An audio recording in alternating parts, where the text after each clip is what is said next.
بسم الله الرحمن الرحیم. سرخط خبرها. سفر وزیر زراعت، آبیاری و مالداری در رأس یک هیئت رسمی برای گسترش همکاری‌های دو جانبه در بخش زراعت و مالداری به هند. دیدار رئیس عمومی اداره آمادگی مبارزه با حوادث با یوانس براور، رئیس کمیته بین‌المللی صلیب سرخ در افغانستان. و کشته و زخمی شدن بیش از 70 تن در حملات موشکی و پهپادی روسیه به مناطقی در نزدیکی‌های کیف پایتخت اوکراین. سلام و وقت شما بخیر. به خبرهای امروز از اداره تحقیقاتی و نشراتی عروج خوش آمدید. امروز سه‌شنبه 16 ماه سرطان سال جاری هجری خورشیدی است. من عزیز هستم و مشروع خبرها. مولوی عطاالله عمری، وزیر زراعت، آبیاری و مالداری در رأس یک هیئت رسمی برای گسترش همکاری‌های دو جانبه در بخش زراعت و مالداری عازم هند شد. قرار است در این سفر درباره توسعه همکاری‌های زراعتی، تبادل تجارب، فناوری‌های نوین و افزایش همکاری‌ها در زمینه صادرات و واردات محصولات زراعتی گفتگو شود.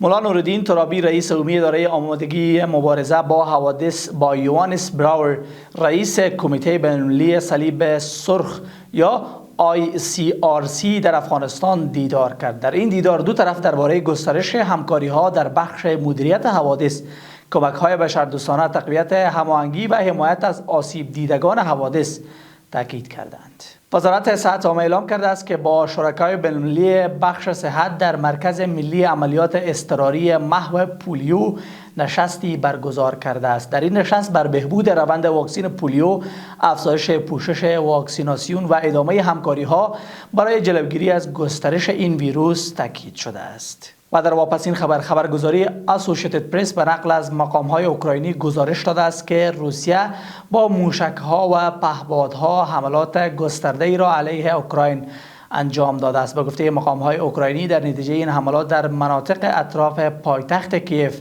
دست کم 22 نفر کشته و 56 تن دیگر زخمی شده‌اند. ممنون از توجهتون. سر به صفحات اجتماعی ما در تلگرام، واتساپ و ایکس بزنید. از مهمترین‌های افغانستان، منطقه و جهان نیز آگاه شوید.